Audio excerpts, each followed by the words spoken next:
आचारा के कोरावा धैना चतावे मोरावा करेली कोयल बनवा सोर हो विपत्ति सब हटी जाला माई के कृपा जब होला बाझिनी हो जाली कोयल बनवा सोर हो। मसला ये नहीं कि बार बार हम दोनों भाई बहन के पास पहुंच जाते हैं। मुद्दा ये है कि हर बार ये लोग जब भी अपनी गायकी के माध्यम से उस गाने को रखते हैं वक्त वक्त पे, तो उस वक्त का बेहतरीन से बेहतरीन गाना रखते हैं। कि अभी छठ का माहौल है और छठ पूजा जिस तरह से बिहार से होते हुए तमाम राज्यों में पूजा करा जाता है, हालांकि अब राज्यों की बात छोड़ दे, अब ये पूजा विदेशों में भी बड़ा ही शौकिया मिजाज से और इस पूजा को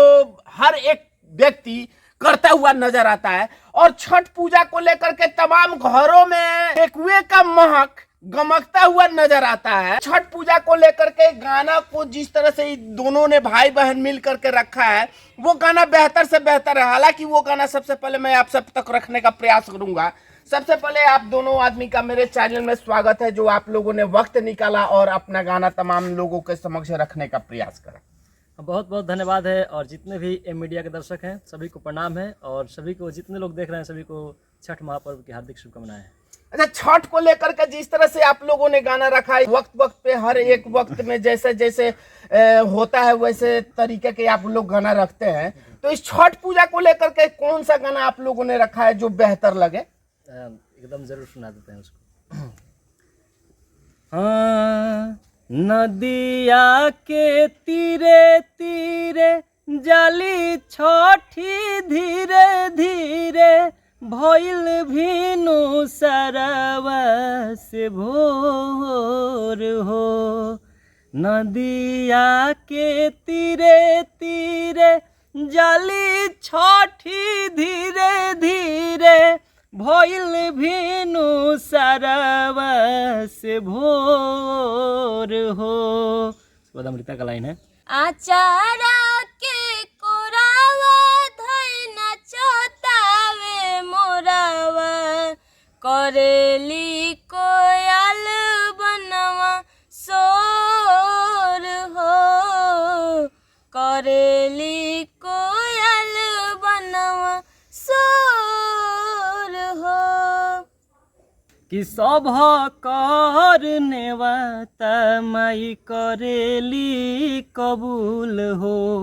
कई देली माफ जे होला बरती से भूल हो। सभ करनेवा तमाई करेली कबूल हो। कई देली माफ जे होला बरती से भूल हो। कि विपत्ति सब हटी जाला माई के कृपा जब होला बाझिनी हो जाली लरकोर हो। आचारा के कोरावा धैना चतावे मोरावा करेली कोयल बनवा सोर हो करेली कोयल बनवा सोर हो।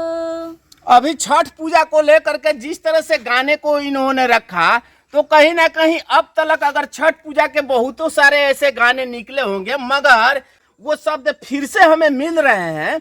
और छठ पूजा को जिस तरह से हर एक घर में एक त्योहार के भांति मनाया जाता है, और ये बिहार से होते होते आज अगर देखा जाए तो हर एक जगह अपनी प्रसिद्धि प्राप्त कर चुका है, और छठ पूजा के गाना भी हर जगहों पे प्रसिद्धि प्राप्त करता हुआ नजर आता है। अच्छा, इसमें कोई अगला कड़ी? एकदम है, आगे कड़ी है कि चुमता चरण माई के आज पूरवैया।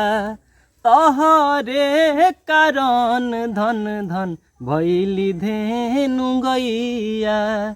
चुमता चरण माई के आज पूरवैया तोहरे कारण धन धन भैली धेनु गैया। कि आदि मुराई से हुआ सिंगार नारी अलावा के देखी हर सलामान मोर हो।